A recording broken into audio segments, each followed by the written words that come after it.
Je suis candidat à la présidence de la République pour répondre aux besoins d'espoir et de changement des Françaises et des Français.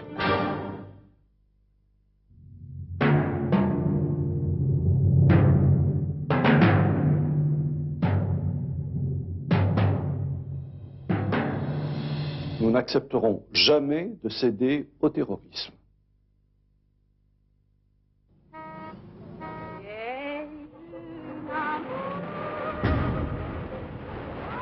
Ça a vraiment été un effondrement moral pour tous les Français et pour un jeune enfant qui avait été élevé avec l'idée que la France était la puissance dominante de l'Europe. Nous croyons que l'honneur des Français consiste à continuer la guerre aux côtés de leurs alliés. Rien de ce qu'a fait depuis le général de Gaulle n'a été plus grand que ce qu'il a fait le 18 juin 40.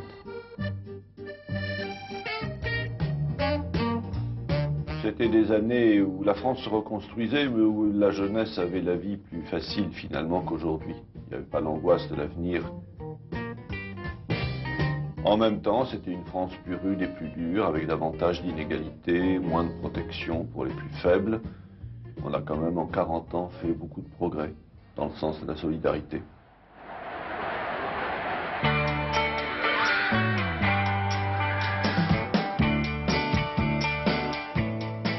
Mai 1968, c'est un souvenir qui m'a sans doute beaucoup marqué, parce que j'ai eu le sentiment d'une société qui se défaisait complètement. J'ai depuis vécu un certain nombre d'épreuves, directement ou indirectement, et j'ai chaque fois vérifié que dans une société démocratique, rien ne remplace l'adhésion des citoyens. Rien.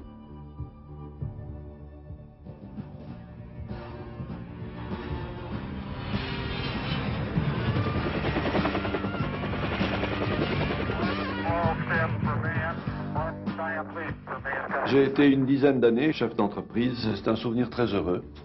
Ça m'a beaucoup appris, ça m'a montré combien notre société avait évolué, combien les rapports hiérarchiques et d'autorité étaient désormais dépassés et que les rapports modernes et nouveaux sont des rapports essentiellement de dialogue, de cohésion et de confiance.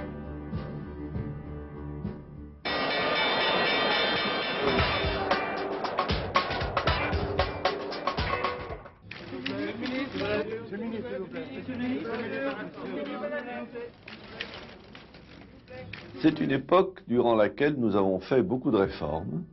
Ça a eu des conséquences heureuses puisque l'économie française a redémarré à partir de l'année 1987. Parce que nous nous sommes essentiellement appuyés sur la confiance en la liberté.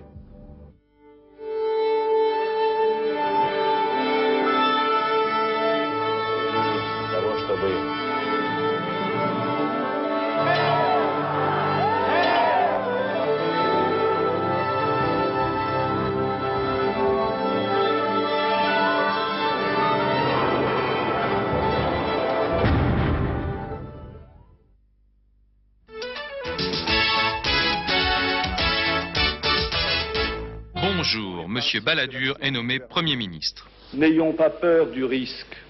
Ensemble, nous allons bâtir le nouvel exemple français. L'ovation. Édouard Balladur, l'homme à qui nombre de ses amis.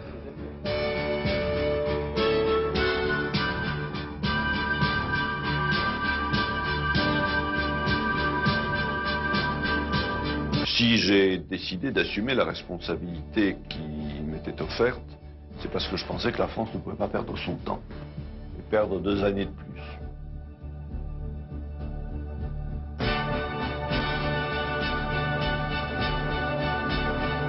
J'ai décidé d'être candidat à la présidence de la République et je veux vous expliquer pourquoi.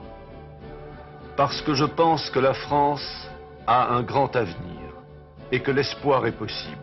L'espoir pour vous, l'espoir pour vos enfants, l'espoir de moins de chômage, l'espoir de davantage de sécurité et d'égalité des chances. Voilà tout ce dont nous allons parler pendant cette campagne électorale. Et je veux vous expliquer mon projet. Les promesses que je ferai, comme par le passé, je les tiendrai. 200 000 emplois par an. Vous êtes le seul à avancer ce chiffre. Comment comptez-vous y arriver? Le seul, je suis content que vous me disiez cela. Cela prouve que pour moi, la campagne électorale, c'est du solide, c'est du sérieux, ça n'est pas de distribuer des illusions. Nous y arriverons à abaisser le chômage de 200 000 par an, en développant la formation des jeunes et en allant plus loin que nous ne l'avons fait, notamment par l'apprentissage, en abaissant les charges des entreprises, charges qui pèsent sur les salaires, en allant là aussi plus loin que nous ne l'avons fait jusqu'à présent, en développant toutes les formules de temps partiel, de temps choisi pour que chacun puisse organiser sa vie le mieux possible comme il l'entend. Avec moi, il n'y aura pas de vaines promesses. Les engagements que je prends, je les tiendrai. Avec moi, il n'y aura pas de désillusion. Alors la sécurité sociale, d'un côté on nous dit danger, gaspillage, d'un autre côté on nous dit tout est possible. Qui a raison?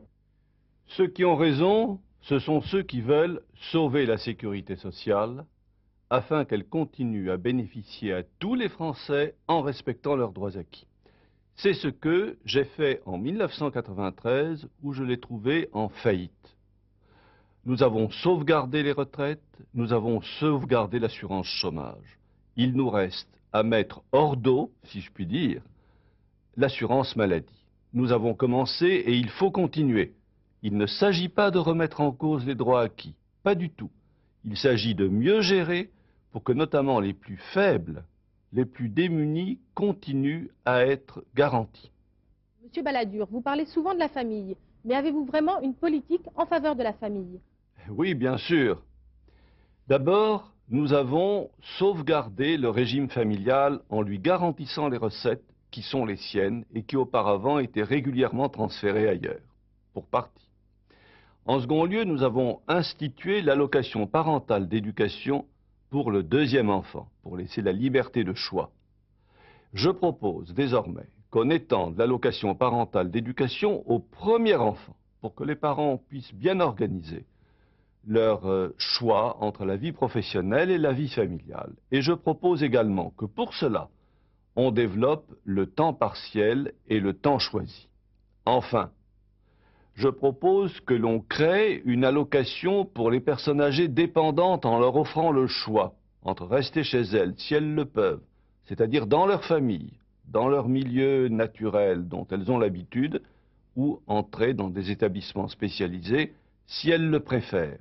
Et je crois qu'il est très important, justement pour la famille, que les personnes âgées soient traitées avec la dignité que méritent non seulement leur âge, mais le long travail qu'elles ont accompli durant toute leur vie. Moi, quand j'aurai la retraite, qu'est-ce que j'aurai? Mes yeux pour pleurer? Oh, je vous rassure, madame, vous aurez toujours vos yeux, je l'espère bien, mais pas pour pleurer. En 1993, quand nous sommes arrivés, le régime de retraite était quasiment en faillite. Nous l'avons sauvé. Et j'ai amélioré le sort des retraités les plus modestes et les pensions de réversion. Et il est prévu un rendez-vous en 1996, dans un an, c'est ce que j'ai prévu, pour étudier le pouvoir d'achat des retraites, et notamment des retraites les plus modestes, afin que ceux qui ont travaillé toute leur vie soient véritablement, jusqu'à la fin de leur jour, à l'abri du besoin. Vous parlez souvent dans vos discours des personnes et des gens qui auraient droit au logement.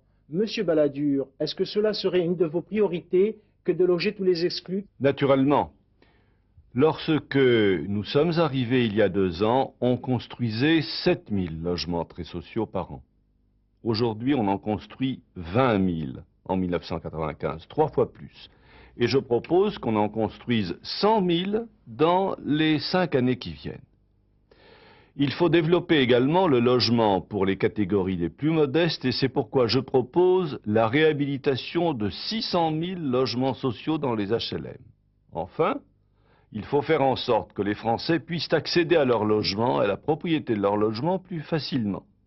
C'est pourquoi je prévois l'abaissement des droits de mutation sur les achats de logements. Je prévois une prime de 60 000 francs qui serait donnée à tout Français qui achèterait pour la première fois son logement.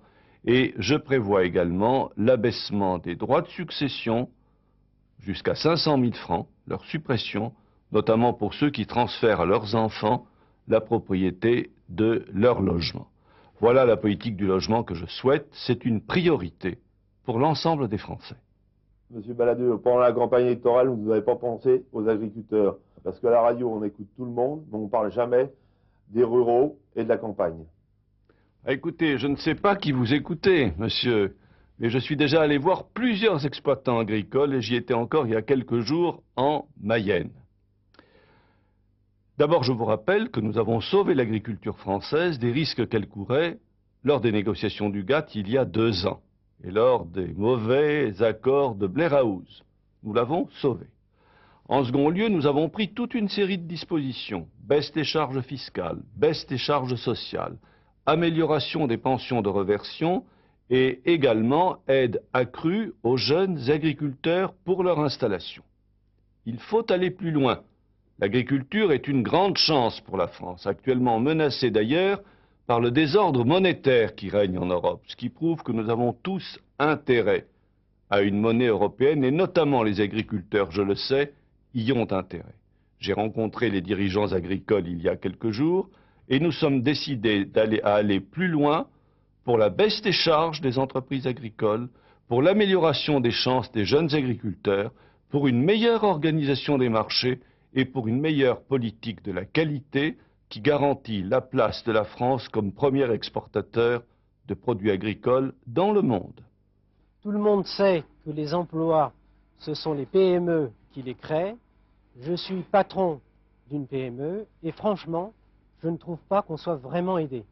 Tout le monde sait que ce sont les PME qui créent le plus d'emplois, vous avez raison de le dire, parce que c'est vrai, et c'est pourquoi il faut les aider. Nous avons commencé à le faire, je vous rappelle que les PME ont été les premières à bénéficier du remboursement du décalage d'1 mois de la TVA qui leur a apporté un nouveau souffle. Et la preuve que la situation va mieux, c'est que les faillites d'entreprises ont diminué et que les créations d'entreprises ont augmenté. Alors il faut aller plus loin, vous avez tout à fait raison. Il faut abaisser les charges, notamment la taxe professionnelle. Il faut faire en sorte que les PME exportent davantage et on peut et on doit les y aider. Il faut faire en sorte qu'elles trouvent des fonds propres plus facilement. Et c'est possible, grâce à des réformes fiscales. Et il faut enfin améliorer la transmission des entreprises, car c'est souvent lors de la transmission des entreprises que les entreprises disparaissent. Je suis profondément attaché à la sauvegarde des PME qui représentent 66% de l'emploi des Français et donc une grande part de la prospérité de la France. Monsieur Balladur, on a souvent l'impression que les Antilles sont un poids pour la France. Qu'en pensez-vous? Je pense tout le contraire. Les départements et les territoires d'outre-mer, c'est une grande chance pour la France. Grâce à eux, elle est présente partout dans le monde, sur toutes les mers, et on parle sa langue partout dans le monde. Ce que nous devons, c'est faire en sorte qu'il y ait une vraie solidarité entre les citoyens français habitant outre-mer et les citoyens français habitant en métropole. Nous avons commencé. En faisant voter la loi Perben, il faut aller plus loin.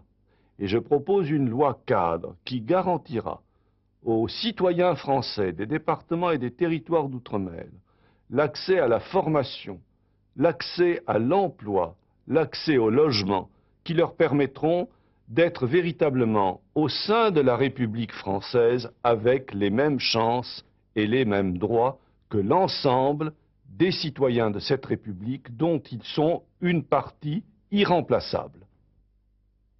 Je ne promets que ce que je pourrai tenir. La politique, pour moi, c'est la vérité.